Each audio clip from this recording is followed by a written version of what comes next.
Hello students, welcome to the channel.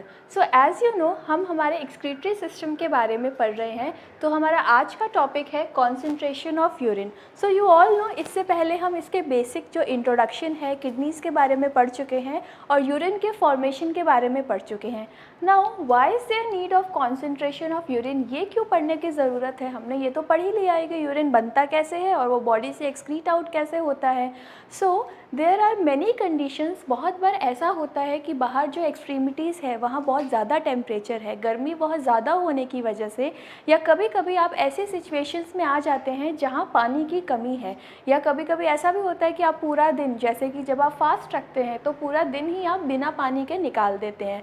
तो अगर हम प्रैक्टिकली सोचें कि इज़ दिस पॉसिबल कि बिना पानी के हमारा जो सेल है वो वायबल रह सकता है, आपने पानी तो पिया ही नहीं है, तो हाउ बॉडी के दूसरे ऑर्गन्स हैं वो कैसे फंक्शन करते हैं?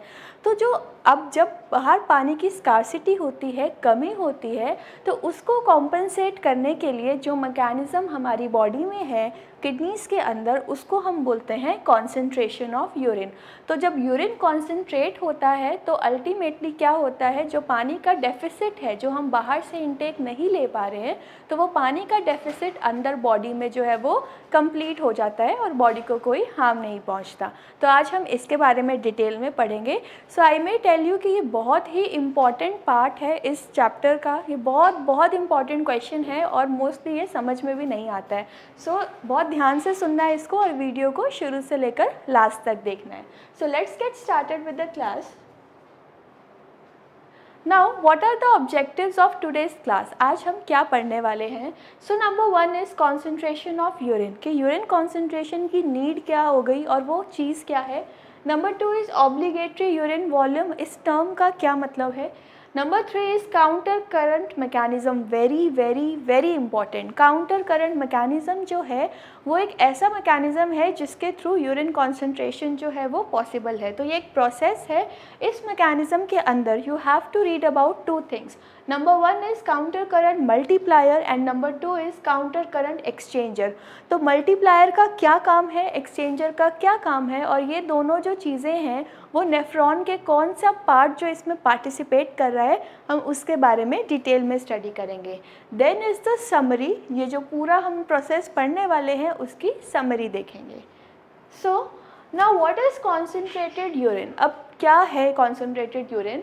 The ability of the kidney to form a urine that is more concentrated than plasma is essential for survival of mammals that live on land, including humans. तो जितने भी ऑर्गेनिजम्स हैं जो लैंड एनिमल्स हैं, या उसके अलावा जो हम ह्यूमंस की भी बात करें, तो उसमें यूरिन कॉन्सेंट्रेशन जो है वो बहुत इम्पॉर्टेंट रोल प्ले करता है। क्यों? क्योंकि बहुत बार I have already told you कि बहुत बार पानी की कमी हो जाती है या हम इनटेक ऑफ वाटर हमारा प्रॉपर नहीं होता, तो उसको कॉम्पनसेट करने के लिए यूरिन का कॉन्सेंट्रेशन बहुत ज़रूरी है जो किडनी में होता है। अब वाटर जो है वो कॉन्टीन्यूसली ज़रूरी नहीं है कि बाहर के टेम्परेचर की वजह से या बाहर ऐसा एनवायरनमेंट हो गया कि पानी की कमी हो गई। इसके अलावा हमारी बॉडी से भी जो वाटर है वो बहुत सारे फॉर्म्स में लूज़ होता रहता है। फॉर एग्जांपल लंग्स, तो लंग्स में आप क्या करते हैं, जब हम कार्बन डाइऑक्साइड को बाहर एक्सहेल करते हैं तो उसके साथ कुछ अमाउंट ऑफ वाटर भी इवेपोरेट हो जाता है। Number 2 is GIT। तो GIT में जब फीसिस जब फॉर्म होता है, GIT का काम फीसिस फॉर्म करना है, यूरिनरी सिस्टम का काम यूरिन फॉर्म करना है। तो यूरिन के फॉर्म में भी काफ़ी पानी हमारी बॉडी से निकल जाता है और फीसिस के साथ भी काफ़ी पानी जो है वो हमारी बॉडी से एक्सक्रीट आउट हो जाता है। इसके अलावा स्किन, जो स्वेट के फॉर्म में भी हमारी बॉडी जो है वो कुछ अमाउंट ऑफ वाटर को लूज़ करती है। नाउ अब बाहर से इनटेक है नहीं, लेकिन बॉडी तो ये सारी चीज़ें कर रही है ना, सांस तो फिर भी लोगे, GIT में फीसिस तो फिर भी बनेगा और यूरिन फॉर्मेशन भी बॉडी के अंदर चलता ही रहेगा और पसीना भी आएगा। तो लॉस जो है वो कॉन्टीन्यूस है लेकिन इनटेक नहीं है। तो इन दोनों में अब इसमें पानी की कमी ना हो जाए बॉडी के अंदर, उसको कॉम्पनसेट करने के लिए किडनी जो है उसके बाद वो यूरिन को कॉन्सेंट्रेट करना शुरू कर देती है।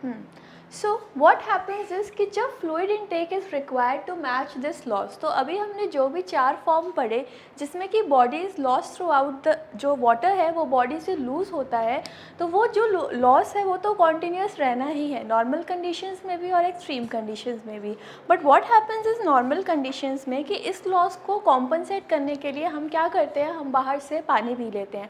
तो वो जो फ्लूइड इनटेक है, चाहे वो फ्रूट्स के फॉर्म में हो, फ्रूट जूसेस के फॉर्म में हो या सिंपल वाटर के फॉर्म में हो, तो ये मोस्ट इम्पॉर्टेंट है कि जब भी बॉडी में पानी की कमी होगी तो आपका थर्स्ट सेंटर एक्टिवेट हो जाएगा हाइपोथैलेमस में और आपको क्या होएगा, प्यास लगेगी, तो आप पानी पी लेंगे और जो भी लॉस है उसको कॉम्पनसेट कर लेंगे।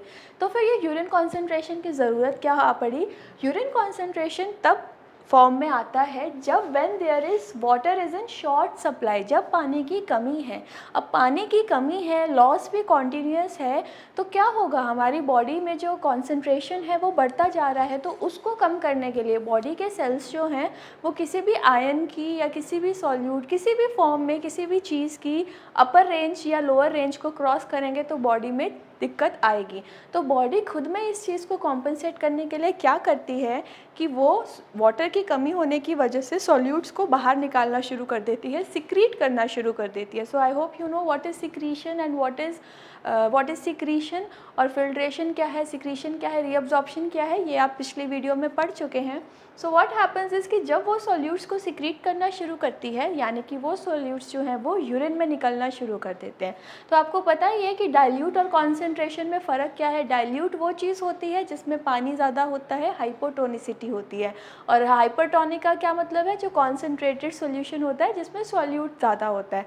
तो अब पानी तो है नहीं, तो यूरिन का वॉल्यूम कैसे होगा कि पानी उसमें पहले से ही कम होगा। तो so we were talking about concentrated urine, कि कॉन्सेंट्रेटेड यूरिन बनाने की ज़रूरत क्या पड़ गई बॉडी को। सो व्हाट हैपन्स इज़ कि कभी कभार एक्सटर्नल कंडीशंस ऐसी हो जाती हैं जो हमारे लिए फेवरेबल नहीं होती, जिसमें पानी की कमी हो जाती है।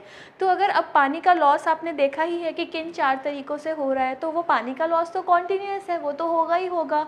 मोर ओवर अगर पानी का इंटेक नहीं है और लॉस है, तो बॉडी क्या करेगी, सफ़र करेगी वाटर डेफिशिएंसी से, जिससे कि जो होम्योस्टैसिस है, जो हमारा इंटरनल एनवायरनमेंट मेंटेन होना है बॉडी का, वो मेंटेन नहीं हो पाएगा और डिस्टर्बेंस होगी। तो उसको मेंटेन करने के लिए किडनी में एक कॉम्पेंसेटरी मैकेनिज़्म होता है यूरिन कॉन्सेंट्रेशन का।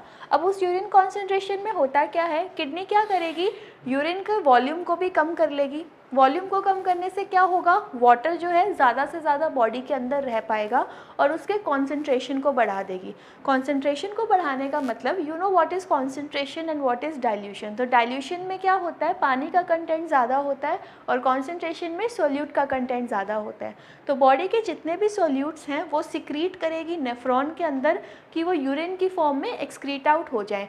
तो जब पानी को रोकेगी और सोल्यूट्स को बाहर एक्सक्रीट कर देगी, तो इससे क्या होगा, बॉडी के अंदर जो सोल्यूट और वाटर का जो रेशियो है वो आपस में बैलेंस रहेगा, मेंटेन रहेगा, जिससे कि होम्योस्टैसिस जो है वो मेंटेन होने में हेल्प होगी। तो व्हाट हैपन्स इज़ कि जो आपका regular daily day to day basis है उसमें जो यूरिन फॉर्म होता है वो इतना कॉन्सेंट्रेटेड नहीं होता, थोड़ा बहुत ही होता है एज़ कम्पेयर टू प्लाज्मा, या अगर हम अपने बॉडी फ्लूइड से उसको कंपेयर करें। लेकिन when water is in short supply, जब पानी की कमी है बाहर से या किसी वजह से आपका इनटेक प्रॉपर नहीं है या कोई भी ऐसा एनवायरमेंटल रीज़न है, पानी की कमी की वजह से जो कॉन्सेंट्रेशन है यूरिन का वो बढ़ सकता है। तो किडनी में ये एबिलिटी है कि वो यूरिन को अपने हिसाब से, बॉडी के मैकेनिज़्म के हिसाब से उसको ज़्यादा से ज़्यादा कॉन्सेंट्रेट कर पाए। सो जब भी पानी डेफिसिट होता है बॉडी में तो 2 चीज़ें होंगी, continues to excrete the solute, solutes को एक्सक्रीट करेंगे और वाटर का रीअब्जॉर्प्शन करेंगे। तो सिक्रीट का मतलब आपको पता है बॉडी से बाहर निकालना, और रीअब्जॉर्प्शन का मतलब भी आपको पता है बॉडी के अंदर लेना। जब नेफ्रॉन कोई चीज़ वापस ब्लड में देती है तो उसको हम बोलते हैं रीअब्जॉर्प्शन, और जब ब्लड कोई चीज़ नेफ्रॉन को देता है तो it is called a secretion. तो जब वाटर का रीअब्जॉर्प्शन होगा, तो जब वाटर का ही कम होगा यूरिन में तो उसका वॉल्यूम अपने आप कम हो जाएगा। तो जब यूरिन का वॉल्यूम कम होगा तो क्या होगा कि वो जो बॉडी है वो वाटर को ज़्यादा लूज़ नहीं कर रही। So this forms the basis कि आपको यूरिन कॉन्सेंट्रेशन की क्या ज़रूरत आ पड़ी। Now, the human kidney can produce a maximal urine concentration of 1200 to 1400 milliosmoles, 4 to 5 times the osmolarity of plasma. Now, जब हमने अपना blood unit cover किया था, तो you know कि what is the osmolarity of plasma? 300 milliosmoles per liter. ये एक normal value होता है 300 हम लेके चलते हैं, वो 280 से 340 तक कहीं भी वेरी कर सकता है. सो व्हाट हैपन्स इज़ कि जो आपका प्लाज्मा है, हमने बात की थी कि जो बॉडी है वो इन कंडीशंस को सर्वाइव नहीं कर सकती. अगर उसका जो ऑस्मोलैरिटी है, अगर वो 300 है तो वो 280 से 340 रेंज तक ही उसको बर्दाश्त करेगी. उसके बाद अगर प्लाज्मा का जो ऑस्मोलैरिटी चेंज होगा किसी वजह से, तो होम्योस्टैसिस जो है वो बिगड़ जाएगा. लेकिन हमारी जो किडनी है उसमें बहुत लेवल्स हैं. अभी आप देखोगे जैसे ही आप कॉर्टेक्स से मेडुला की तरफ जाते हैं, तो I hope you know what is cortex and what is medulla. ये आप किडनी के उसमें स्ट्रक्चर में आप अच्छे से देख सकते हैं, किडनी के मैक्रोस्कोपिक स्ट्रक्चर में. तो जब आप कॉर्टेक्स से मेडुला की तरफ मूव करते हैं, तो जो किडनी में कॉन्सेंट्रेशन है वो it keeps on increasing. Cortex में कम होगा, जो प्लाज्मा के बराबर में होगा, और उसके बाद जैसे आप मेडुला में उसको जाएंगे, मतलब पेल्विस वाले रीजन तक पहुंचेंगे, वहाँ आपको जो ऑस्मोलैरिटी है वो ज़्यादा देखने को मिलेगी. अब वो ज़्यादा कैसे हो गई, क्योंकि बॉडी में तो हर जगह 300 ही थी, तो वहाँ ज़्यादा कैसे हो गई वही हम आज के टॉपिक में पढ़ने वाले हैं. और उसकी वजह से यूरिन कैसे कॉन्सेंट्रेट हो गया वो हम देखेंगे. तो व्हाट हैपन्स इज़ कि 300 नॉर्मल है, लेकिन बॉडी में मैक्सिमम से मैक्सिमम 1200 टू 1400 मिली ऑस्मोल्स तक, मतलब इतना कॉन्सेंट्रेटेड यूरिन बनाने की कैपेसिटी रखती है किडनी. उसमें इतनी कैपेसिटी है कि वो 300 से लेकर एक रेंज 1400 तक जा सकती है. तो ये जो 1200 टू 1400 है, जो मैक्सिमम कॉन्सेंट्रेटेड यूरिन बनाने की कैपेबिलिटी है किडनी की, तो वो क्या है, वो प्लाज्मा से ऑलमोस्ट 5 टाइम्स ज़्यादा है. क्योंकि नॉर्मल तो 300 है ना, अगर 1200 टू 1400 बना रहा है तो 4 टू 5 4-5 गुना बढ़कर बना रहा है. अब यही बेसिस बनाता है, जैसे कि अब आप एग्जांपल ले लो कैमल का, है ना. कैमल क्या रहता है, डेजर्ट में रहता है. तो कैमल बिना पानी पिए भी, ये तो आपने छोटे होते पढ़ा ही है कि कैमल अगर बहुत दिनों तक पानी नहीं पीता वो फिर भी ज़िंदा रह सकता है. क्यों? क्योंकि उसकी बॉडी में, यानी कि उसकी किडनी में ऐसी अडेप्टेशन हो गई है. वो डेजर्ट एनिमल है, उसे पता है कि उसे पानी बहुत दिनों तक नहीं मिलने वाला. तो वो किस तरीके से अपने आप को मेंटेन करते हैं, अपनी लाइफ को कैसे मेंटेन करते हैं, by the formation of concentrated urine. So some desert animals, जैसे कि ऑस्ट्रेलियन होपिंग माउस है, कैमल भी एक एग्जांपल है, वो क्या कर सकता है, जो आपका ऑस्ट्रेलियन होपिंग माउस है ना, वो 10,000 मिली ऑस्मोल्स, यानी कि जो ह्यूमन में जो चीज़ 1200 टू 1400 सिर्फ 1000 की रेंज में है, तो कुछ डेजर्ट एनिमल्स जो हैं वो इसको 10,000, मतलब इतना ज़्यादा यूरिन कॉन्सेंट्रेट, उसका वॉल्यूम भी कम कर लेंगे और यूरिन को कॉन्सेंट्रेट भी कर लेंगे. तो ये कॉन्सेंट्रेशन ऑफ यूरिन की जो कहानी है वो सारी इसी चीज़ के इर्द गिर्द घूमती है कि अगर पानी की कमी है तो किडनी जो है यूरिन कॉन्सेंट्रेटेड बनाएगी. So this allows the mouse to survive in the desert without drinking water. तो इनकी किडनी की ये जो क्षमता है कि वो 10,000 तक लेकर जा सकती हैं, उसको इतना कॉन्सेंट्रेट कर सकती हैं, इसी की वजह से ये जो माउस है ये बहुत टाइम तक, बहुत लंबे समय तक जो डेजर्ट में बिना पानी पिए रह सकता है. और यही सेम जो मैकेनिज़्म है वही कैमल में भी आपको देखने को मिलेगा, जो रेगिस्तान में रहते हैं. तो जो बहुत दिनों तक पानी नहीं रहते हैं, उन जानवरों में इससे ज़्यादा कैपेबिलिटी है, उनकी किडनी में इससे ज़्यादा कैपेबिलिटी है to form concentrated urine. Now, the next new term which was introduced to us in the objectives was obligatory urine volume. तो urine volume तो आप समझ ही गए होंगे कि जब urine की volume की बात कर रही है ना, what does obligatory means? Obligatory का क्या मतलब होता है? So the maximal concentrating ability of the kidney dictates how much urine volume must be excreted each day to rid the body waste products of metabolism and ions that are ingested. So what happens is कि obligatory urine volume वो urine volume है, वो minimum volume है जो कम से कम तो kidney को निकालना ही पड़ेगा. यानी कि अगर किडनी ने उस यूरिन का कॉन्सेंट्रेशन 1200 से 1400 तक मिली ऑस्मोल्स तक कर दिया, तो कॉन्सेंट्रेशन तो बढ़ गया, तो हम दो टर्म्स के आसपास घूम रहे हैं। एक तो कॉन्सेंट्रेशन की बात हो रही है जब सॉल्यूट्स ज़्यादा हो जाते हैं, एक वाटर की रीअब्जॉर्प्शन से वॉल्यूम की बात कर रहे हैं। तो नॉर्मल क्या है, 1 to 2 litres volume of urine is excreted out of the body daily, अगर आप देखें पर डे के हिसाब से। तो कम से कम अगर मैक्सिमम कॉन्सेंट्रेशन के बाद कितना मिनिमम वॉल्यूम जो है यूरिन का वो बनता है, वो एक्सक्रीट आउट होता है बॉडी से, उसको हम बोलते हैं ऑब्लिगेटरी यूरिन वॉल्यूम। तो यानी कि 1 to 2 लीटर्स तो नॉर्मल है ना, तो मिनिमम तो उससे कम ही होगा। So the minimal volume of urine that must be excreted is called as obligatory urine volume and its level is 0.5 litres per day. तो यू हैव टू रिमेंबर कि नॉर्मल जो है वो 1 to 2 लीटर्स है, लेकिन कम से कम ऐसा भी नहीं है कि यूरिन पास ही नहीं हो रहा है, ऐसा नहीं होगा। चाहे जितनी भी कॉन्सेंट्रेशन हो, आप 1200 से उसको 1400 भी कर दो, हाईएस्ट कॉन्सेंट्रेशन पे भी यानी कि मैक्सिमम कॉन्सेंट्रेशन पे भी इतना यूरिन, जो इतना वॉल्यूम है 0.5 लीटर यूरिन पर डे तो पास होना ही चाहिए बॉडी से, इतना होता ही है। तो इसको हम बोलते हैं ऑब्लिगेटरी यूरिन वॉल्यूम। सो यूरेट की कॉन्सेंट्रेटेड यूरिन क्या होता है, उसकी कितनी वैल्यू हो सकती है ह्यूमन बॉडी के अंदर, और उसकी ज़रूरत क्या पड़ी, और कौन सी दो चीज़ें हैं जो यूरिन को कॉन्सेंट्रेट करने में हेल्प करती हैं।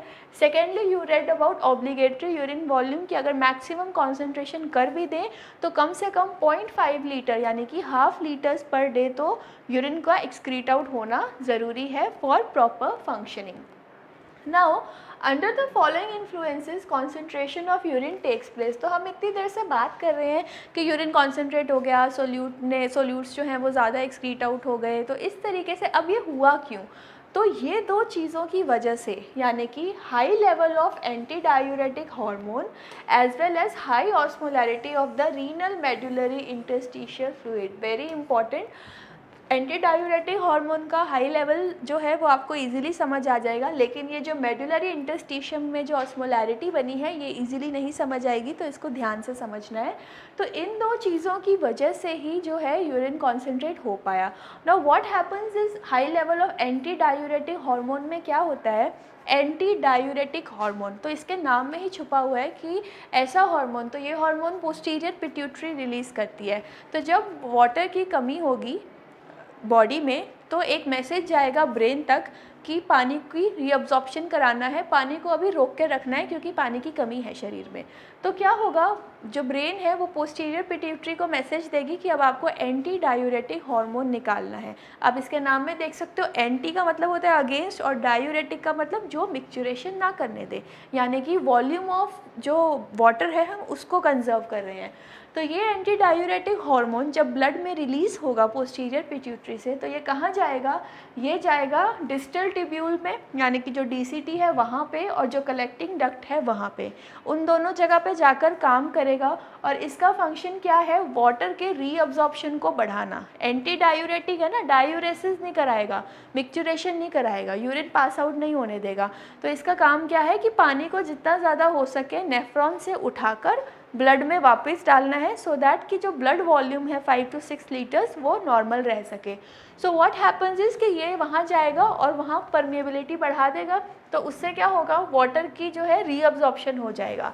सो allowing these tubular segments to reabsorb the water, तो जितना ज़्यादा वाटर होगा ये अंदर की तरफ खींच लेगा ब्लड में। Now next is high osmolarity of renal medullary interstitial fluid. इसका क्या मतलब है, मैंने अभी आपको बताया कि जब आप कॉर्टेक्स से मेडुला की तरफ जाते हैं तो आपका जो ऑस्मोलैरिटी लेवल है वो बढ़ जाता है। कॉर्टेक्स के अराउंड तो 300 होगा, और जैसे ही आप पेल्विस की तरफ जाएंगे, यानी कि मेडुला का भी जो लास्ट पार्ट है वहाँ तक जाएंगे, वहाँ आपको अराउंड 1200 के अराउंड आपको जो आपकी ऑस्मोलैरिटी मिलेगी। तो ये जो ऑस्मोलैरिटी है ना कि मेडुला में इतना ज़्यादा है और कॉर्टेक्स में इतना कम है, इसी की वजह से क्या होगा, एक ग्रेडियंट बनेगा। ग्रेडियंट का मतलब होता है एक डिफरेंस। जब हम दो चीज़ों को कंपेयर करते हैं उसके बीच में जो डिफरेंस बनता है उसको हम कहते हैं ग्रेडियंट। तो ये जो ऊपर 300 है, नीचे 1200 है, और साथ साथ इसके किडनी में नेफ्रॉन की अगर हम बात करें तो ऊपर अगर कॉर्टेक्स वाले एरिया में 300 है और नीचे जो उसका लूप वाला एरिया है वहाँ 1200 मिलेगा, और उस लूप के अराउंड वासा रेक्टा भी है, और वासा रेक्टा में जो फ्लूइड है वो ब्लड वाला पार्ट है, यानी कि उसका तो 300 ही होना चाहिए। तो ये जो डिफरेंस क्रिएट हो रहा है ना, एक यहाँ 1200 है वहाँ 300 है, उसकी वजह से ग्रेडियंट बनेगा।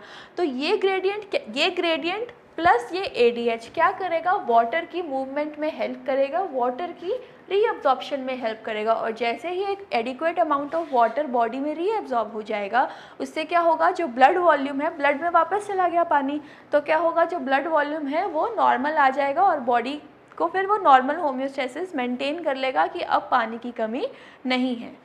सो इन दो कंडीशंस के अंदर तो एंटी डायूरेटिक हार्मोन वाला जो पार्ट है दैट वी विल रीड जब हम एंडोक्राइन सिस्टम पढ़ेंगे, तो ये किस तरीके से हेल्प करता है। आज हमें जो पढ़ना है that is regarding high osmolarity of the renal medullary interstitial fluid, कि ये जो ऑस्मोलैरिटी है ये बनी कैसे और जो सॉल्यूट का मूवमेंट किस डायरेक्शन में हो रहा है, प्लस जो वाटर का रीअब्जॉर्प्शन किस डायरेक्शन में हो रहा है। तो प्लीज़ अंडरस्टैंड इट केयरफुली और ध्यान से सुनना है।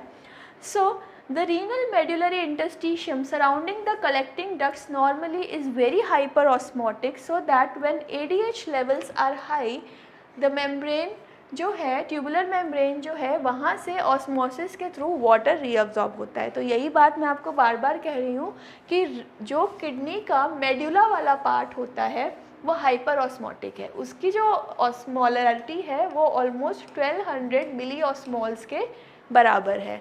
तो इसकी वजह से क्या होता है, ट्यूबुलर मेम्ब्रेन में ऑस्मोसिस पैसिव मूवमेंट का एग्जांपल है कि अपने आप ही ये ग्रेडियंट की वजह से क्या होता है, जो वाटर है वो अपने आप ही अंदर चला आता है, ये डिफरेंस की वजह से। तो यहाँ से क्या होता है कि ये जब पानी नेफ्रॉन से निकल गया है ऑस्मोसिस की वजह से, तो वो किस में एंटर कर जाएगा, that will enter into the वासा रेक्टा, क्योंकि वासा रेक्टा ने क्या कर रखा है, नेफ्रॉन को पूरी तरीके से लपेट के रखा है। तो जो चीज़ नेफ्रॉन से निकल गई वो कहाँ एंटर कर जाएगी, वासा रेक्टा में, और वैसा रेक्टा से it will go back into the blood. हमारा यही तो उद्देश्य था ना, हम यही करना चाह रहे थे कि उसको अब वो यूरिन में नहीं एक्सक्रीट होने देना पानी को, नेफ्रॉन से निकाल कर उसको ब्लड में दे दिया via Vasa रेक्टा। Now, the counter current mechanism depends on the special anatomical arrangement of the loops of Henle and the vasa recta. तो ये जो मूवमेंट हुआ ना, इधर से निकल गया, नेफ्रॉन से निकल कर वहाँ चला गया, तो इस पूरे प्रोसेस को, इस पूरे मैकेनिज़्म को हम बोलते हैं काउंटर करंट मैकेनिज़्म। तो चाहे तो काउंटर करंट मैकेनिज़्म लिखा हुआ आए, चाहे कॉन्सेंट्रेशन ऑफ यूरिन लिखा हुआ आए, एक ही बात है, एक ही चीज़ की बात कर रहे हैं हम। तो काउंटर करंट मैकेनिज़्म है वो ज़रूरी है यहाँ होने के लिए, ताकि ये सब वाटर का मूवमेंट हो सके और सोल्यूट का मूवमेंट हो सके। अब ये जो काउंटर करंट मैकेनिज़्म है ना, ये ऐसे ही नहीं कहीं भी शुरू हो जाता, तो इसके लिए बेसिक एक एनाटॉमिकल अरेंजमेंट चाहिए, यानी कि जो लूप ऑफ हेनले भी यू शेप का है और वासा रेक्टा जो है वो भी यू शेप का है, अगर वो उसके अराउंड लिपटा हुआ है तो वो भी यू शेप का होगा। तो इस एनाटॉमिकल अरेंजमेंट की वजह से ही वहाँ पे जो है काउंटर करंट मैकेनिज़्म पॉसिबल है, और उस जो काउंटर करंट मैकेनिज़्म वहाँ पॉसिबल है, इसी वजह से कॉन्सेंट्रेशन ऑफ यूरिन वहाँ पॉसिबल है। जो आसपास के एरिया की इसने हाइपर ऑस्मोलैरिटी मेंटेन करी हुई है, वो इसी मैकेनिज़्म की वजह से मेंटेन करी हुई है। तो अभी मैं आपको आगे बताऊंगी कि काउंटर करंट मैकेनिज़्म में जो यहाँ लिखा हुआ है ना कि एनाटॉमिकल अरेंजमेंट, एक स्पेशल एनाटॉमिकल अरेंजमेंट, तो वो किस अरेंजमेंट की बात हुई है ये हम अभी आगे पढ़ेंगे। तो ह्यूमन में अबाउट जो आपने पता है कि नेफ्रॉन दो तरीके की होती हैं, कॉर्टिकल और जक्स्टा मेड्यूलरी। तो यहाँ हम जक्स्टा मेड्यूलरी नेफ्रॉन्स का रोल हम देख रहे हैं कि जो 20% जो आपके पास जक्स्टा मेड्यूलरी नेफ्रॉन्स हैं, आपको उसका पता है कि उसका नाम ही जक्स्टा मेड्यूलरी है, यानी कि वो मेडुला के ज़्यादा पास है। जक्स्टा का मतलब होता है नियर बाय और मेड्यूलरी का मतलब मेडुला। तो जिस नेफ्रॉन का ज़्यादा पार्ट मेडुला के अंदर होता है और थोड़ा सा ही पार्ट कॉर्टेक्स के अंदर होता है, उसको हम बोलते हैं जक्स्टा मेड्यूलरी। और जो मेडुला में स्पेसिफिकली लूप ऑफ हेनले इनका लंबा होगा और मेडुला में काफ़ी डीप तक प्रेजेंट होगा, जिसकी वजह से जो मेडुलरी इंटरस्टिशियम है वो हाइपर ऑस्मोलैरिटी मेंटेन करके रखता है। नाउ अगर हम इंट्रोडक्शन पढ़े काउंटर करंट मैकेनिज़्म का, जो अभी हमने स्पेशल एनाटॉमिकल अरेंजमेंट की बात करी थी, तो उसके बारे में अगर हम बात करें तो it is a system in which the inflow runs parallel to, counter to and in close proximity to the outflow for some distance. तो अब इन तीनों टर्म्स को समझना है कि दो चीज़ें हैं आपके पास, एक तो है आपका inflow and one is your outflow, right. तो ये जो इनफ्लो आउटफ्लो है ना, ये एक तो एक दूसरे के पैरेलल होने चाहिए, साथ में चलने चाहिए, सेम डायरेक्शन में चलने चाहिए। नेक्स्ट इसकी काउंटर, काउंटर का मतलब होता है उल्टा, ऑपोजिट डायरेक्शन में। तो इसका एरो इस तरफ है, इसका एरो इस तरफ है, यानी कि अगर कोई फ्लूइड इधर से आ रहा है तो वो इस तरीके से चलेगा और यहाँ पे जो कोई फ्लूइड है वो उल्टा चलेगा। दोनों पैरेलल हैं लेकिन एक दूसरे के काउंटर हैं। And next, they should go in close proximity. Proximity का मतलब होता है पास में, तो ज़्यादा डिस्टेंस पे नहीं होने चाहिए। जो इनफ्लो और आउटफ्लो वाली जो यूनिट है वो दोनों ही चीज़ें पास में होनी चाहिए। तो जो इनफ्लो और आउटफ्लो वाली यूनिट है वो पैरेलल भी होनी चाहिए, एक दूसरे के ऑपोजिट भी होनी चाहिए और एक दूसरे के बिल्कुल पास भी होनी चाहिए। तो यहाँ आपने कंफ्यूज नहीं करना है कि यहाँ अब अगर हम नेफ्रॉन की बात करें तो ये चीज़ तो है लूप ऑफ हेनले का पार्ट, और जो आउटफ्लो वाला पार्ट है वो है आपका वैसा रेक्टा का पार्ट। तो वैसा रेक्टा जो है वो बिल्कुल इसके ऊपर ही वाइंड आउट किया हुआ होता है, वाइंड अराउंड होता है इस लूप ऑफ हेनले के। तो हम इन दो ट्यूब्स की बात कर रहे हैं कि अब आप देखो कि लूप ऑफ हेनले भी इस तरीके से मूव करता है और वासा रेक्टा जो है वो भी इसी तरीके से मूव करता है, इस तरीके से इसके साथ ही मूव करेगा।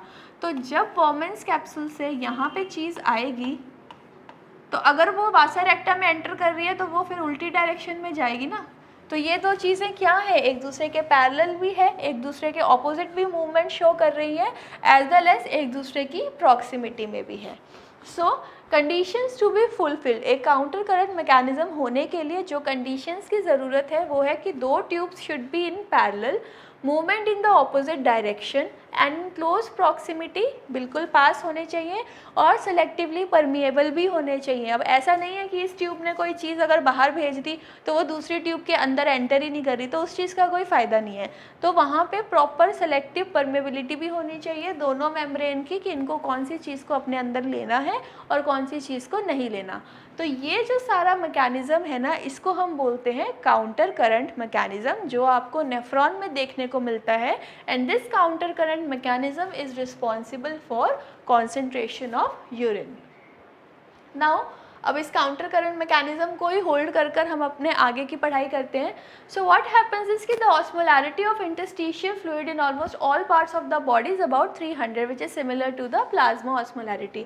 तो आपको पता ही है कि जो इंटरस्टिशियल फ्लूइड है, इंटरस्टिशियल फ्लूइड कौन सा फ्लूइड होता है, जो सेल्स के बीच वाला फ्लूइड होता है। यहाँ हम मेडुला के अंदर जो फ्लूइड प्रेजेंट है ना, उसको इंटरस्टिशियल फ्लूइड मानकर चल रहे हैं इस टॉपिक में। तो जो प्लाज्मा की ऑस्मोलैरिटी है, सारे फ्लूइड्स की सेम ही तो ऑस्मोलैरिटी होती है, तो जो प्लाज्मा की है 300 मिली ऑस्मोल्स, वही इंटरस्टिशियल फ्लूइड की भी होगी। बॉडी में बाकी जगह भी ऐसा ही होता है।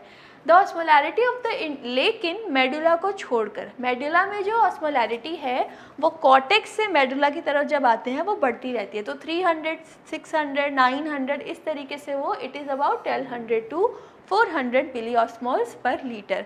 इसका मतलब हम ये कह सकते हैं कि जहाँ मेडुला के अंदर नेफ्रॉन के बाहर, यानी कि जो मेडुला वाला जगह है, वहाँ पर सॉल्यूट्स जो है वो ज़्यादा अमाउंट में प्रेजेंट है, क्योंकि सॉल्यूट्स हैं तभी तो कॉन्सेंट्रेशन ज़्यादा होगा, और कॉन्सेंट्रेशन ज़्यादा हो गई तभी तो ऑस्मोलैरिटी ज़्यादा हो गई। तो हम इनडायरेक्टली हम ये बोल सकते हैं कि मेडुलरी इंटरस्टिशियम में अकमुलेटेड सॉल्ट्स हैं, काफ़ी सारे जो सॉल्यूट्स हैं वो इकट्ठे हो गए हैं in great excess of water. पानी के कंपैरेटिवली में सॉल्यूट्स जो हैं उस जगह पर ज़्यादा इकट्ठा हो रखा है, जिसकी वजह से वहाँ की कॉन्सेंट्रेशन ज़्यादा है, और कॉन्सेंट्रेशन ज़्यादा का मतलब वहाँ की ऑस्मोलैरिटी ज़्यादा है। Once the high solute concentration in the medulla is achieved, it is maintained by balanced inflow and outflow of solutes and water in the medulla। तो एक बारी जब 1200 से 1400 हमारे पास वहाँ आ गई है, उसके बाद अब हमें उसे और नहीं बढ़ाना, उसके बाद किडनी और उसको बढ़ा भी नहीं सकती। तो उस 1200 को मेंटेन किया गया है। वो कैसे मेंटेन हुआ है? वाटर को या सॉल्यूट्स को जहाँ भी उसका ट्रांसफ़र करना है, वहाँ ट्यूब में भेजना है या उसको वासा रेक्टा में भेजना है, तो वो मूवमेंट करके इसने अपना 1200 को मेंटेन करके रखना है। ना ये इससे ज़्यादा अब सॉल्यूट लेगी, ना अपने में से ये कोई सॉल्यूट देगी, ना कोई पानी देगी, ना कोई पानी लेगी, क्योंकि इसको अपना 1200 मेंटेन करके रखना है। तो जब ये मेंटेन आ जाता है, जब ये चीज़ हो जाती है, तो उसके बाद क्या होगा? उसके बाद जो भी मूवमेंट होना है, चाहे वो सॉल्यूट का है चाहे वो वाटर का है, वो ट्यूबुलर कॉम्पोनेंट में चलता रहता है। नाउ काउंटर करंट मैकेनिज्म जो है किडनी में दो तरीके से है, इसके दो कंपोनेंट्स हैं। Number 1 is counter current multiplication system और काउंटर करंट एक्सचेंज सिस्टम। अब एक बारी 1200 बन गया तो ऐसा नहीं है कि जब आपके छोटे होते एक बारी 1200 बन गया तो अब वो पूरी लाइफ लॉन्ग 1200 रहेगा, नो। तो इसको अटेन करना पड़ता है किडनी को, बार बार 1200, कभी कम हो जाता है फिर उसको ज़्यादा लाना पड़ता है, कभी ज़्यादा हो जाता है तो उसे कम लाना पड़ता है। तो इसीलिए ये बार बार चीज़ होती है, तो इसलिए इसका एक कंपोनेंट है मल्टीप्लिकेशन सिस्टम। और जो एक्सचेंज हो रहा है, अभी हमने बोला ना लूप ऑफ हेनले के अराउंड वासा रेक्टा है, तो वो वासा रेक्टा क्या करेगी, जो चीज़ ज़रूरत नहीं है उसको खींच लेगी वहाँ से।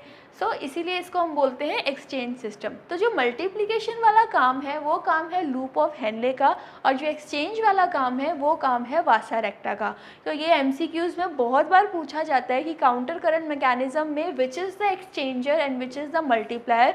तो इसको प्लीज़ यहीं याद कर लो, रट लो इसको कि जो मल्टीप्लिकेशन सिस्टम है काउंटर करंट वाला वो है लूप ऑफ हेनले, और जो एक्सचेंज वाला सिस्टम है that is Vasa रेक्टा। Now long loop of Henle establishes a vertical osmotic gradient counter current multiplier। तो ये आपको बताया ही है कि जो loop of Henle है इसका भी, वो U का भी पर्टिकुलरली जो loop वाला पार्ट है, जो नीचे वाला पार्ट है, इस तरीके से ये loop है। तो ये loop of Henle की बात हो रही है, इस पार्ट की बात हो रही है। तो ये क्या करेगा, काउंटर करंट मल्टीप्लायर का काम करेगा। और जो वासा रेक्टा है, जो इस, तो ये जो ग्रेडियंट, जो डिफरेंस बनाने का काम है ना बाहर इंटरस्टिशियम में और अंदर वाले, अब लूप ऑफ हेनले में एक फ्लूइड फिल्ट्रेट चल रहा है और इसके बाहर नेफ्रॉन में क्या है, इंटरस्टिशियल फ्लूइड प्रेजेंट है। तो उस इंटरस्टिशियल फ्लूइड और जो अंदर इसके फिल्ट्रेट की जो दोनों की ऑस्मोलैरिटी है उसके बीच का जो डिफरेंस क्रिएट करने वाला काम है वो काम है लूप ऑफ हेनले का। और उस जो ग्रेडियंट बना है, जो डिफरेंस बन गया अब दोनों फ्लूइड के बीच में, यानी कि इंटरस्टिशियल फ्लूइड के बीच में और फिल्ट्रेट के बीच में, उनके बीच में जो ऑस्मोटिक ग्रेडियंट बना है उसको मेंटेन कैसे करना है, वो काम है वासा रेक्टा का। तो इसीलिए इसको बोल दिया counter current exchanger. Now next is collecting duct. Collecting duct क्या करेगा, कलेक्टिंग डक्ट में ये ग्रेडियंट भी बन रहा है, प्लस जो एंटी डायूरेटिक हार्मोन था वो भी कलेक्टिंग डक्ट और डिस्टल ट्यूब्यूल पे काम कर रहा था। वो क्या करेगा, वो इस ग्रेडियंट को जो है मेंटेन करके रखेगा to produce urine of varying concentration. तो कलेक्टिंग डक्ट का काम यही है। आपने जब इससे पुराना वीडियो देखा होगा तब आपने देखा होगा कि कलेक्टिंग डक्ट जो है वो वेरिएबल परमिएबल है। वेरिएबल परमिएबल का क्या मतलब है कि उसकी परमेबिलिटी बदलती रहती है। किस तरीके से कि अगर तो वाटर की ज़रूरत है तो वो वाटर को ले लेगा, अगर उसे ज़रूरत नहीं है तो वो वाटर को नहीं लेगा। तो ऐसा ज़रूरी नहीं है कि उस कलेक्टिंग डक्ट में वाटर जो है वो सिक्रीट होगा ही होगा या रीअब्जॉर्ब होगा ही होगा, वो ज़रूरत के हिसाब से बदलता रहता है। तो जब ये ऑस्मोटिक ग्रेडियंट बन भी गया और मेंटेन भी हो गया, तब वो देखेगा कि अब बॉडी में कंडीशंस कैसी हैं। अगर अब बॉडी में कंडीशंस है कि एडीएच काम कर रहा है तो इसका मतलब वाटर को वो रीअब्जॉर्ब करा देगा और यूरिन कॉन्सेंट्रेटेड बना देगा। और अगर उसको ये है कि कोई दिक्कत नहीं है, अभी वाटर को रीअब्जॉर्ब नहीं कराना, तो जो फिल्ट्रेट में वाटर आया था डाइल्यूटेड आया है तो वो उसको डाइल्यूट फॉर्म में दे देगा। तो जो काम है, तो इस तरीके से ये क्या करेगा, एक इक्विलिब्रेटिंग डिवाइस का काम करेगा। Collectively, this entire functional organization is known as counter current system। तो ये जब तीनों चीज़ें आपस में मिलकर काम करती हैं तो एक काउंटर करंट सिस्टम बनता है to maintain the homeostasis in human body. So what you have to remember कि मल्टीप्लायर कौन है, लूप ऑफ हेनले, और एक्सचेंजर कौन है, वासा रेक्टा। मल्टीप्लायर का काम है ऑस्मोटिक ग्रेडियंट को बनाना और उसको मेंटेन करना, किसका काम है, वासा रेक्टा का। और कलेक्टिंग डक्ट का क्या काम है, it act as the equilibrating device. वो कैसे डिवाइस किस तरीके से इक्विलिब्रेट करेगा, इन दोनों को देख लेगा भी वो किस तरीके से काम कर रहे हैं, और एडीएच के इन्फ्लुएंस में फिर वो या तो यूरिन को कॉन्सेंट्रेटेड बनाएगा या डाइल्यूट बनाएगा, क्योंकि जो कलेक्टिंग डक्ट है that is variable permeable to water. So this is how जो एक काउंटर करंट मैकेनिज्म, एक काउंटर करंट यूनिट है, वो इस तरीके से बनती है इन तीन कंपोनेंट से। नाउ यू कैन सी कि ये बोमेंस कैप्सूल है, बोमेंस कैप्सूल से this PCT is coming out, फिर पीसीटी कंटिन्यू हो जाता है लूप ऑफ हेनले में। तो ये जो पार्ट है ये लूप ऑफ हेनले है। नाउ नेक्स्ट जो वासा रेक्टा है, वासा रेक्टा में से ये एफरेंट आर्टीरियोल है, ये इफरेंट आर्टीरियोल है, और ये जो इफरेंट आर्टीरियोल है ये बनाता है वासा रेक्टा। तो आप देख सकते हो कि पीसीटी से ये जब चीज़ आ रही है, नीचे की तरफ डायरेक्शन है और ये फिर इस तरीके से जाएगी, और जो वासा रेक्टा है वो इस तरीके से आ रहा है, तो ये ऑपोजिट डायरेक्शन में जा रहा है, राइट। तो ये इसके ऑपोजिट है और ये इसके ऑपोजिट है, और ये फिर कलेक्टिंग डक्ट है। तो आप देख सकते हो कि ये पैरेलल भी हैं, एक दूसरे के पास भी हैं और ऑपोजिट डायरेक्शन में भी है। तो फिर भी मैं आपको दोबारा ये बता रही हूँ कि यहाँ जो मैं ऑपोजिट डायरेक्शन की बात कर रही हूँ वो लूप ऑफ हेनले की ऑपोजिट डायरेक्शन की बात नहीं कर रही कि एक इधर से नीचे आ रहा है उधर से ऊपर जा रहा है। हम बीच में जो वासा रेक्टा और लूप ऑफ हेनले को कंपेयर कर रहे हैं कि ये ऊपर जा रहा है, फिर इसमें से नीचे आ रहा है, फिर ये नीचे आ रहा है और ये ऊपर जा रहा है। तो इन दोनों के कंपैरेटिवली जो ट्यूब्स हैं उनमें ऑपोजिट फ्लो है डायरेक्शन का। तो ये सारी मिलकर क्या बना देती हैं, काउंटर करंट मैकेनिज़्म को होने में हेल्प करती हैं। तो ये 4 स्टेप्स हैं जो आपको पता होने चाहिए, जिनकी वजह से ये मैकेनिज़्म जो है वो पॉसिबल है। सो स्टेप नंबर 1 इज़ कि active transport of sodium ion. अब आपको अगर हमने कॉन्सेंट्रेशन की बात बोली है तो यानी कि यहाँ सॉल्यूट्स की बात तो होगी ही होगी, और वो सॉल्यूट्स जो स्पेसिफिकली कॉन्सेंट्रेशन बढ़ाते हैं वो है सोडियम आयन्स। तो सोडियम का नाम आएगा, तो सोडियम और वाटर का नाम तो चलेगा ही। सो क्या होगा, जो सोडियम आयन्स हैं और सोडियम आयन्स के साथ साथ पोटेशियम क्लोराइड और भी जो बाकी आयन्स है, तो ये सारा आपका सोल्यूट वाला कंपोनेंट है। वो सोल्यूट वाला जो कंपोनेंट है वो उसका एक्टिव ट्रांसपोर्ट हो जाएगा out of the thick portion of ascending limb of loop of Henley into the medullary interstitium. तो जो आपका मेडुलरी इंटरस्टिशियम है यानी कि नेफ्रॉन के जो बाहर वाली जगह है वहाँ पे हाइपर ऑस्मोलैरिटी बनानी है। तो हाइपर ऑस्मोलैरिटी बनाने के लिए सॉल्यूट्स को नेफ्रॉन से खींचकर बाहर भेजना पड़ेगा। यहाँ बाहर का मतलब ब्लड नहीं है, यहाँ बाहर का मतलब इंटरस्टिशियल फ्लूइड है।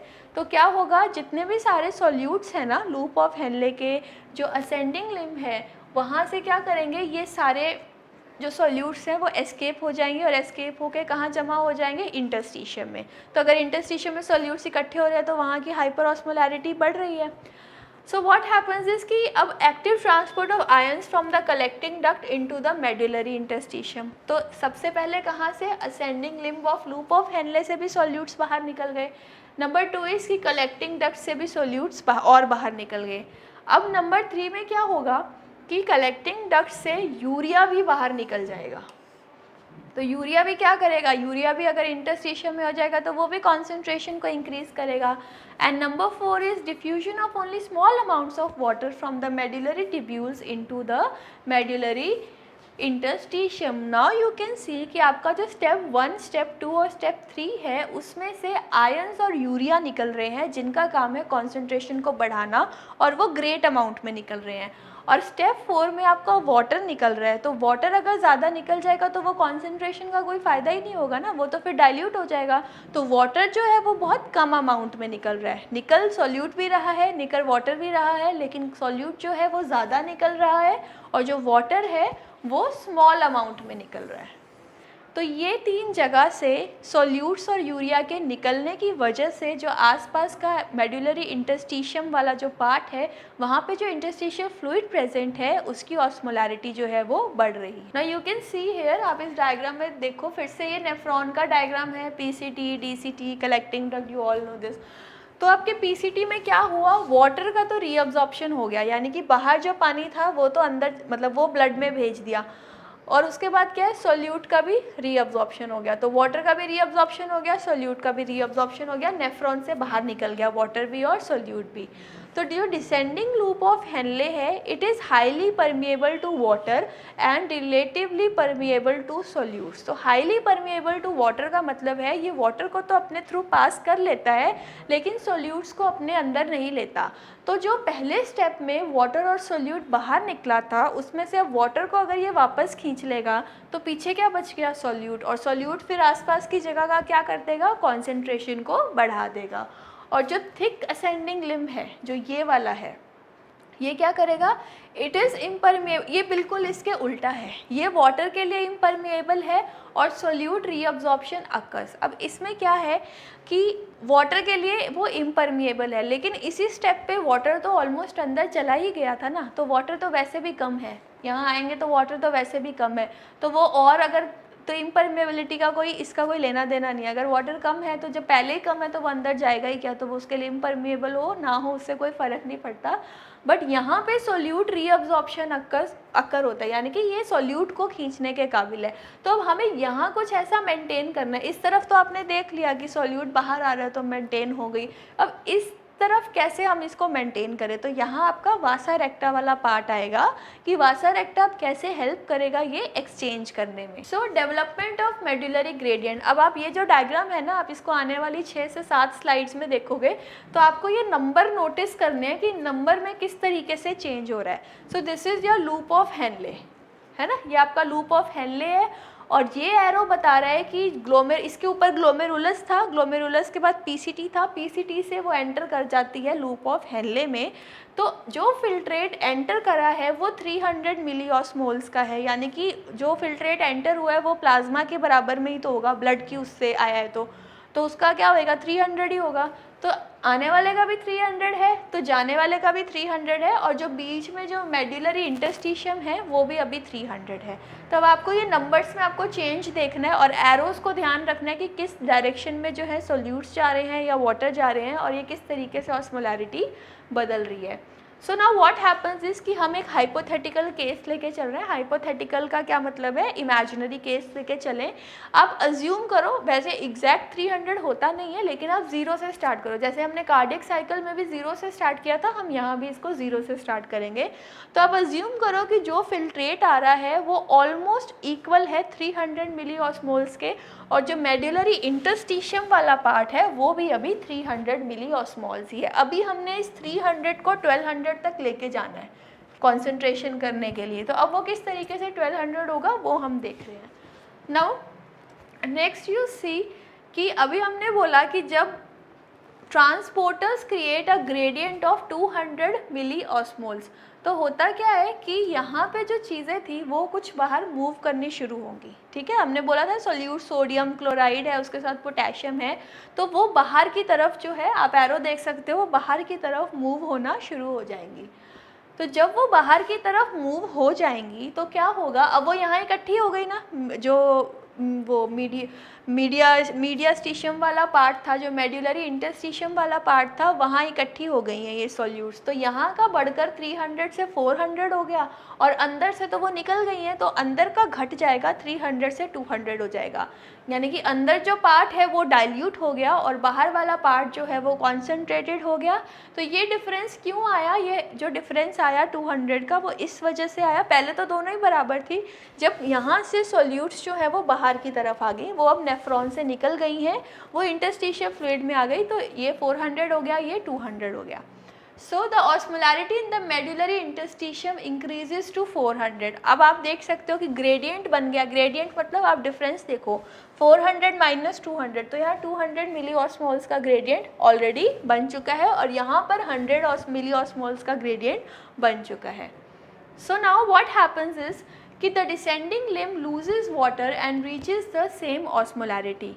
अब जो ग्रेडियंट आपकी लास्ट स्लाइड में बना था, यू कैन सी हेयर कि अब इधर से तो ये निकल गया, ठीक है, ये डिफरेंस तो है ही, लेकिन यहाँ भी तो डिफरेंस हो गया ना, इस एरिया में भी डिफरेंस हो गया।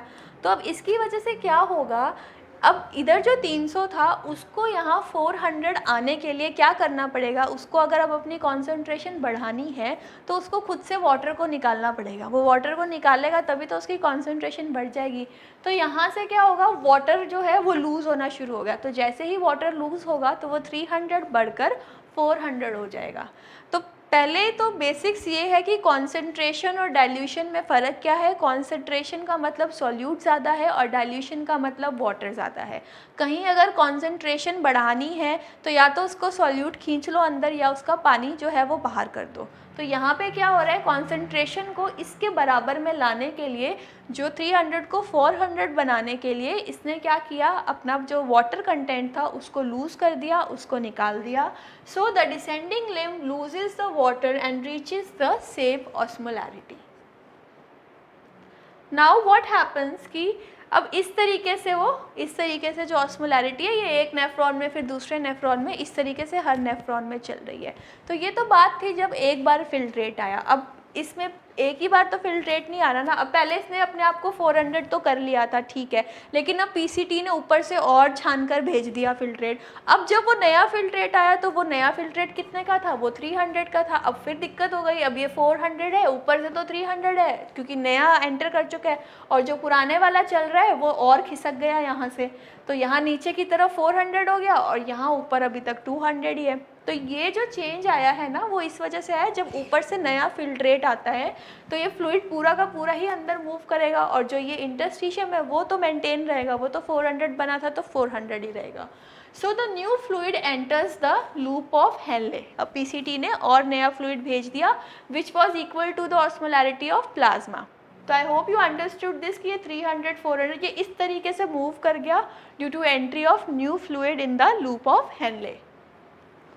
अब क्या हुआ, अपर इंटरस्टिशियम इक्विलिब्रेट्स। अब प्रॉब्लम, फिर से प्रॉब्लम आ गई। अब ये जो ये वाला पार्ट है, अब ये 400 था, वो 300 था, तो ये फिर आपस में एक दूसरे को मेंटेन करने की कोशिश करेंगे। तो अब ये 400 वाली चीज़ फिर नीचे खिसक गई और यहाँ ऊपर फिर 300 रह गया। तो जो चीज़ सबसे पहले शुरू हुई थी ना, अब आपको ये इस तरीके से याद करनी है कि जो आपने स्टेप 1 पढ़ा था कि सारे 300 300 300 मान के चला था, इसको भी 300 और इसको भी 300, तो इसको कैसे मेंटेन होगा, जैसे ही नया फ्लूइड आता रहेगा ना तो इंटरस्टिशियम जो ये वाला चीज़ है ये नीचे खिसकती जाएगी। तो जो ज़्यादा ऑस्मोलैरिटी वाली चीज़ है वो नीचे आ जाएगी, उसके ऊपर फिर वही जो नॉर्मल है वो आ जाएगा। तो इस तरीके से 300 के बाद 400, 400 के बाद 600, 900 इस तरीके से मूव करेगा।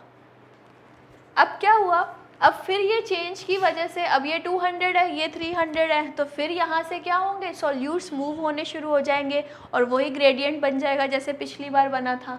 तो वो किस तरीके से बन गया, अब ये 150 रह गया, ये 350 हो गया, राइट। और अब इस ग्रेडियंट, अब यहाँ भी डिफरेंस है और यहाँ भी डिफरेंस है, तो अगर ये ऊपर वाला लूज़ कर रहा है तो नीचे वाला भी तो लूज़ करेगा। तो सब ने अपना 150 150 200 200 जितना भी लूज़ करना है सॉल्यूट वो लूज़ कर दिया, और इस तरीके से यहाँ का जो वो है, अब शुरू 300 से किया था, यहाँ हम 500 पे पहुँच गए। तो जब भी कोई नया फ्लूइड आता है तो ये जो सारा मैकेनिज्म है ये नीचे खिसक जाता है। अब इसके ऊपर और एक नया फ्लूइड आएगा तो क्या होगा, ये नीचे नीचे हो जाएंगे, ये 500 700 में बढ़ जाएगा, ये 350 500 में बढ़ जाएगा। तो ये बार बार मल्टीप्लाई हो रहा है ना, इसीलिए जो लूप ऑफ हेनले है उसको हम क्या बोलते हैं, counter current multiplier. So now what happens is कि वही चीज़ है, फिर से यहाँ इक्विलिब्रियम इस्टेब्लिश होगा, फिर नया फ्लूइड आएगा और वही मैकेनिज्म जो है वो बार बार होगा। Inflow of fresh filtrate and equilibrium with the medullary interstitium is maintain. तो ये जो चीज़ है ना, ये देखो, आप देखो हर डायग्राम में बढ़ती जा रही है। प्रोसेस वही है कि सबसे पहले तीनों बराबर थे, उसके बाद क्या हुआ, इसने इसको बढ़ाने के लिए सॉल्यूट्स को लूज़ कर लिया, और इधर से इसको इक्वल करने के लिए इसने वाटर को लूज़ कर दिया। यही स्टेप है जो बार बार चलेगा until the maximum concentration is attend, यानी कि यहाँ जब तक 1200 या 1400 तक की रेंज नहीं आ जाती। यू कैन सी ये पहले सब इक्वल था, फिर आपने 400 अटेन किया इधर मूवमेंट की वजह से, फिर अब इस 400 यहाँ 400 हो गया, यहाँ 300 हो गया, तो अब ये 300 भी 400 पे आने की कोशिश करेगा, बराबर करने की कोशिश करेगा। तो इस तरीके से फिर जब नया फिल्ट्रेट एंटर होता है तो ये बढ़ता रहेगा। तो जो आपका स्टेप है ना 4 to 6, यानी कि ये वाला स्टेप, ये वाला स्टेप और ये वाला स्टेप, ये बार बार होगा जब तक कि 1200 अटेन नहीं हो जाता। तो जब 1200 अटेन हो जाता है तब ये स्टेप रुक जाएगा, फिर कोई गड़बड़ होती है तो वो फिर कम होता है तो वो फिर 1200 पे लाने की कोशिश करेगा। तो ये है काउंटर करंट मैकेनिज्म। तो नाउ यू कैन सी कि ये किडनी है, ये आपका बाहर कॉर्टेक्स वाला पार्ट है और ये आपका अंदर मेडुला वाला पार्ट है।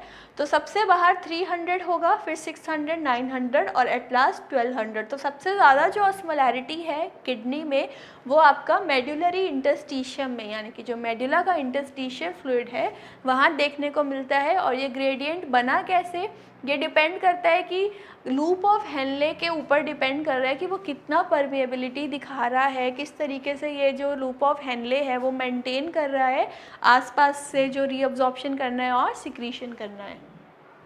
सो descending limb is highly permeable to water but impermeable to solutes. तो ये आप पहले डायग्रामेटिक व्यू में आप देख चुके हैं कि जो डिसेंडिंग लिम्ब है वो वाटर को ही आने देता है, सॉल्यूट्स को नहीं आने देता है, और जो असेंडिंग लिम्ब है वो सोडियम क्लोराइड का ट्रांसपोर्ट कराता है, और जो थिन असेंडिंग लिम्ब है वो भी सॉल्यूट्स को आने देता है। तो जो डिसेंडिंग लिम्ब है वो पानी के लिए बना है, और जो असेंडिंग लिम्ब है वो सॉल्यूट्स के लिए बना है। तो डिसेंडिंग कौन सा है? जो पीसीटी से डायरेक्ट नीचे आ रहा है लूप ऑफ हेनले शुरू होने से पहले, और असेंडिंग कौन सा है? जो ऊपर की तरफ चढ़ रहा है लूप ऑफ हेनले के बाद। तो जो नीचे की तरफ आ रहा है वो क्या कर रहा है? सिर्फ पानी का काम देख रहा है, सॉल्यूट्स को नहीं देख रहा, एंड जो ऊपर जा रहा है असेंडिंग लिम्ब वो सॉल्यूट्स को देख रहा है, उसको वाटर से कोई लेना देना नहीं है। Now the medullary blood flow, अब ये तो काम था लूप ऑफ हेनले का। अब इसके अलावा हम वासा रेक्टा का इसमें क्या रोल आया वो तो अभी तक हमने पढ़ा ही नहीं। ठीक है, लूप ऑफ हेनले ने बना दिया, ठीक है, वो किसी को परमिएबल है किसी को इम्परमिएबल है, तो वो 1200 तक ले आया अपना कॉन्सेंट्रेशन। अब वासा रेक्टा क्या करता है? The medullary blood flow is low.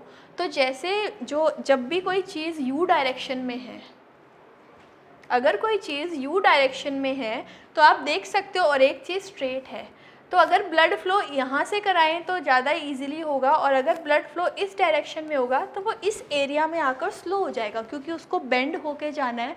तो पानी है ना, पानी पाइप से जाता है, अगर पाइप मुड़ी हुई है तो पानी स्लो जाता है, अगर पाइप सीधी है तो वो लंबा मतलब फास्ट जाता है। सो इसी तरह जो वासा रेक्टा है वो भी तो यहाँ से मुड़ा हुआ है ना, मुड़ी हुई है, तो उस तरीके से वहाँ पे जो ब्लड फ्लो है वो बहुत स्लगिश है। स्लगिश का क्या मतलब होता है? Slow. So this sluggish blood flow, अब स्लगिश है मतलब ब्लड स्लो है, वहाँ पे ठहराव ज़्यादा है ब्लड का। तो जब ब्लड का ठहराव ज़्यादा होगा तो एक्सचेंज विल बी ईजियर, तो जल्दी वहाँ ज़्यादा टाइम मिलेगा ब्लड को अपने अंदर की चीज़ें बाहर देने के लिए, या बाहर से कोई चीज़ इंटरस्टिशियम से कोई चीज़ ब्लड में जानी है या ब्लड से कोई चीज़ इंटरस्टिशियम में जानी है, तो वहाँ उसको टाइम ज़्यादा मिलेगा। क्यों? क्योंकि ब्लड फ्लो जो है वो धीरे हो रहा है, धीमी गति में हो रहा है।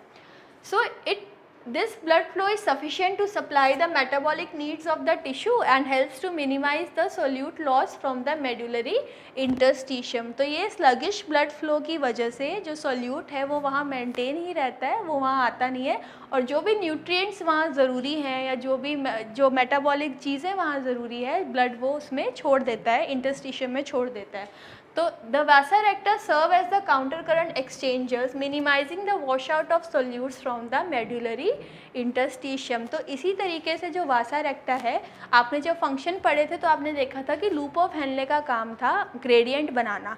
तो आपने देखा ना लूप ऑफ हेनले किस तरीके से 300 से 400, 400 से 600 जा रहा है। तो ऑस्मोलैरिटी जो ग्रेडियंट है वो बना दिया लूप ऑफ हेनले ने। तो इसने क्या किया? इसने उसको मेंटेन किया। इसने कैसे मेंटेन किया कि अगर तो ये वहाँ से फास्ट जा रहा होता तो ये फटाफट सॉल्यूट्स को लेता और वहाँ से निकल जाता। नहीं, ये ऐसे नहीं करता, ये वहाँ पे स्लो जाता है।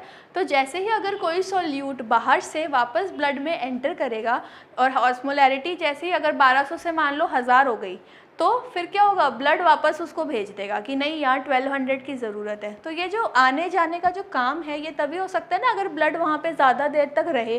तो ये इसका ब्लड फ्लो स्लगिश होने की वजह से, तभी हमने बोला कि काउंटर करंट मैकेनिज्म वहीं पॉसिबल है जहाँ यू शेप, एक अनाटमिकल, अगर यू शेप नहीं होगा तो ब्लड तो आएगा और वॉश आउट लेके चला जाएगा, फिर दूसरा आएगा फिर लेके चला जाएगा, वापस लौटाने का तो टाइम ही नहीं है। तो ये जो यू बेंड की वजह से ये चीज़ पॉसिबल है। तो काउंटर करंट मल्टीप्लायर तो है लूप ऑफ हेनले, और एक्सचेंजर है आपका वासा रेक्टा। लूप ऑफ हेनले का काम है ग्रेडियंट को बनाना, और वासा रेक्टा का काम है इस ग्रेडियंट को मेंटेन करके रखना। As blood descends in the medulla, it becomes progressively more concentrated, partly by the solute entry from the interstitium and partly by the loss of water। तो मेडुला में जिस तरीके से फ्लूइड जो है बाहर का वो ज़्यादा कॉन्सेंट्रेटेड होता है, उसी तरीके से जब ब्लड वेसल एंटर करती है, जब वासा रेक्टा एंटर करती है, तो उसमें मैंने अभी बोला कि इतना स्लो है कि सोडियम अंदर जाकर आ भी जाता है। तो जब वो अंदर की तरफ एंटर करता है तो कभी कभी सॉल्यूट्स अंदर एंटर करते हैं, जब बाहर कम होते हैं तो बाहर आते हैं, तो वहाँ का जो ब्लड है वो भी कॉन्सेंट्रेटेड होगा, यानी कि 300 से ज़्यादा होगा। By the time the blood reaches the tips of the वासा रेक्टा, जब बिल्कुल टिप पे आ जाता है ना तब इक्वल हो जाता है, जैसे वहाँ 1200 था यहाँ भी 1200 हो जाता है। उसके बाद ये तो था जब वासा रेक्टा नीचे आ रहा है, है ना। जब वो मेडुला से निकल कर, वो हेयर पिन बेंड वाला जो एरिया है वहाँ से निकल कर अब वो वापस जब कॉर्टेक्स में जाएगा तो वैसे वैसे क्या करेगा, वो सोल्यूट को फिर बाहर छोड़ता जाएगा। इतना धीरे था कि उसने सोल्यूट को ले भी लिया जब नीचे आ रहा था, और जब बाहर जा रहा था तो बाहर फिर एक्सचेंज होगा, वो सोल्यूट को बाहर छोड़ता जाएगा और ऊपर चला जाएगा और अल्टीमेटली 300 में पहुंच जाएगा। यानी कि चीज़ 300 से शुरू हुई थी, जब नीचे गई तो वो 1200 तक पहुंची, लेकिन अब उसको दोबारा ऊपर जाना है ना, बॉडी के अंदर जाना है, तो बॉडी के अंदर वो 1200 का लेके जाके कोई काम भी नहीं है उसका। तो वो क्या करेगा, जो सॉल्यूट्स उसने उठाए थे नीचे आते समय उन्हीं सॉल्यूट्स को बाहर की तरफ डिफ्यूज़ कर देगा और अपनी ऑस्मोलैरिटी को कम करके 300 तक आ जाएगा और फिर नॉर्मल ब्लड में जाकर मिल जाएगा। तो जो पहले आपने यू शेप डायग्राम देखा था वो लूप ऑफ हेनले का था, ये आप रेड कलर में देख रहे हैं, तो यानी कि ये वासा रेक्टा का है, किसी ब्लड वेसल का।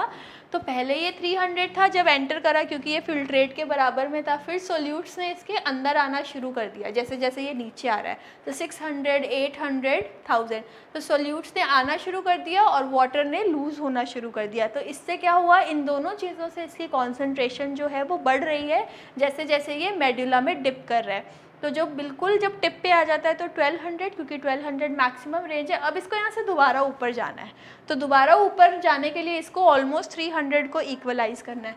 तो अब जो पानी इसने यहाँ छोड़ा था ना, वो पानी वापस आ जाएगा और जो सोल्यूट यहाँ से लिए थे वो सोल्यूट को ये वापस बाहर निकाल देगा। तो क्या होगा, जो आसपास जो इंटरस्टिशियम है वो मेंटेन रहेगा, 300, 600, 900, 1200। तो अगर ये यू शेप ना होता और सीधा होता तो इतना टाइम नहीं मिल पाता कि ये सोल्यूट्स जो हैं वो वापस बाहर जा सके। एंटर तो कर जाते लेकिन वापस बाहर जाने का टाइम नहीं मिलता। तो अगर ये वापस बाहर ना जाते तो ये ऑस्मोलैरिटी तो मेंटेन ही नहीं होनी थी, लूप ऑफ हेनले ने बेकार में इतनी मेहनत की, राइट। तो दिस इज़ वाई कि ये काउंटर करंट के लिए जो हमने एनाटॉमिकल सेटअप पढ़ा था वो ज़रूरी है। Now what is the role of the collecting duct, तो आपको पता ही है वो ऑस्मोटिक इक्विलिब्रियम डिवाइस का काम करता है, आपने पहले भी देखा है। तो ये क्या करेगा, जब इन दोनों चीज़ों से वासा रेक्टा भी हो गया, जब लूप ऑफ हेनले से अब निकल गया, अब जब फिल्ट्रेट निकल गया लूप ऑफ हेनले से डीसीटी में आ गया, तो अब वो जो डीसीटी में आया है ना उसको जो है कलेक्टिंग डक्ट जो है उसको एनालाइज करेगा कि अब बॉडी में कंडीशंस कैसी हैं। अगर बॉडी में कंडीशंस हैं कि पानी ज़्यादा है तो क्या करेगा, वो पानी को अंदर ले लेगा और जो डीसीटी में अब जो चीज़ आ गई थी लूप ऑफ हेनले से निकल के उसमें वो पानी मिला देगा और डाइल्यूट करके यूरिन निकल जाएगा। अगर अब उसमें एंटी डायूरेटिक हार्मोन पहुंच गया उसके पास, यानी कि बॉडी में कमी है पानी की, तभी एंटी डायूरेटिक हार्मोन काम करेगा, वरना तो वो शांति से बैठा ही है। तो अब उसको लग जाएगा नहीं अभी बॉडी को तो ज़रूरत है, तो वो फिर फिल्ट्रेट को एनालाइज करेगा और उसमें से फिर वो पानी को वापस बाहर भेज देगा और यूरिन को कॉन्सेंट्रेट कर देगा। तो हम अभी कॉन्सेंट्रेशन ऑफ यूरिन की बात करें ना, अभी तो हम ऐसी स्टेट की बात कर रहे हैं जहाँ पानी की कमी है। तो हम मान के चल रहे हैं कि पानी की कमी है जब लूप ऑफ हेनले से निकलकर डीसीटी में एक वॉल्यूम पहुँच गया है। तो क्या होगा यहाँ पे, using the gradient created by loop of Henle and maintained by the vasa recta in conjunction with the hormone vasopressin ADH to produce urine of varying concentration। अब पानी की कमी है, ADH काम कर रहा है, तो ये देखेगा कि अब कितना कॉन्सेंट्रेटेड यूरिन निकालना है, 300, 400, 500, 600, तो वो अपने हिसाब से वाटर की एडजस्टमेंट कर लेगा, यूरिया की एडजस्टमेंट कर लेगा। Now this was all about today's class. We'll read about summary। जो आपका पूरा काउंटर करंट मैकेनिज्म है वो इन्हीं 4 स्टेप्स में ख़त्म है। Every time tubular fluid passes through loop of Henle, हर बार जब भी ब्लड फिल्टर होने आता है ग्लोमेरुलस के पास से, तो जब भी फिल्ट्रेशन होता है और जो फिल्ट्रेट बचता है उसको लूप ऑफ हेनले से निकलना ही पड़ेगा, पास होना ही पड़ेगा। तो वाटर क्या करेगा, जब डिसेंडिंग लिम्ब में आता है which is remove by ascending limb of वासा रेक्टा। तो अब यहाँ दोनों को कंपेयर करके बताया गया है। I will draw it. ये है आपका loop of Henley and this is your वासा रेक्टा।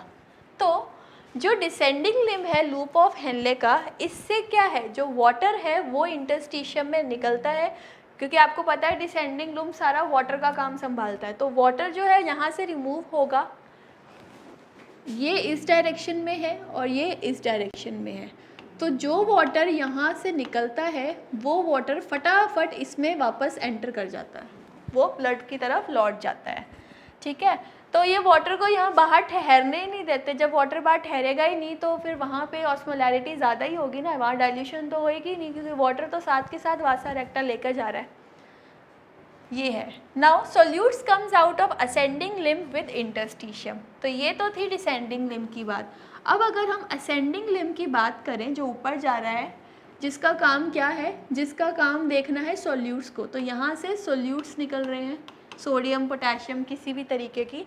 तो क्या होगा, जो सोल्यूट्स असेंडिंग लिम्ब से बाहर आ रहे हैं, दस high osmolarity is maintained in medulla. तो वाटर निकल वाटर भी रहा है, लेकिन वाटर फटाफट वाजा रेक्टा अपने साथ ले जाता है, और जो सोल्यूट्स आ रहे हैं उन सोल्यूट्स को वाजा रेक्टा ले नहीं पाता। क्यों नहीं ले पाता? क्योंकि आपको पता है वहाँ स्लगिश ब्लड फ्लो है। सो इस तरीके से जो बाहर है उसकी ऑस्मोलैरिटी, वहाँ सोल्यूट्स ज़्यादा होने की वजह से वहाँ हाइपर ऑस्मोलैरिटी होती है। तो this causes movement of water out of the collecting duct and makes the urine concentrated. तो अब इसके साइड में चल रही है कलेक्टिंग डक्ट। जब आसपास की चीज़ें का कॉन्सेंट्रेशन ज़्यादा हो जाएगा तो कलेक्टिंग डक्ट क्या करेगी, वहाँ पे भी, अब कलेक्टिंग डक्ट में अगर कोई चीज़ है उसका कॉन्सेंट्रेशन क्या है, कम हो रहा है, और इसका ज़्यादा हो रहा है, तो कलेक्टिंग डक्ट को भी तो बाहर से मेंटेन करना है। तो कलेक्टिंग डक्ट सोचेगी अभी मुझे भी कॉन्सेंट्रेशन बढ़ाना है, वहाँ पे भी। अब बाहर अगर 1200 है और अंदर अगर 600 है, तो ये भी तो कोशिश करेगी ना कि मैं भी 1200 के बराबर आ जाऊँ कलेक्टिंग डक्ट में जो फ्लूइड है। तो उस वजह से क्या होगा, कलेक्टिंग डक्ट अब सोल्यूट्स तो कहीं से ला नहीं सकती, तो वो अपना वाटर लूज़ करना शुरू कर देगी। तो जैसे वो वाटर लूज़ शुरू करेगी, वाटर लूज़ करना भी था क्योंकि पानी की तो कमी थी ना, तो वो वाटर लूज़ करेगी, वाटर वापस चला जाएगा वेसा रेक्टा में, और क्या बच जाएगा आपके पास, कॉन्सेंट्रेटेड यूरिन। तो ये सारी चीज़ थी कि यूरिन कॉन्सेंट्रेशन बना कैसे। तो ये थोड़ा सा टिपिकल है, थोड़ा सा क्रिटिकल है, ट्रिकी है समझने में। तो आई होप आपको ये समझ आ गया हो कि किस तरीके से कॉन्सेंट्रेशन ऑफ यूरिन जो पॉसिबल है किडनी में। तो अगर आपको ये वीडियो पसंद आया हो तो do like, comment and share, और आगे की वीडियोज़ देखने के लिए do subscribe the channel. Thank you.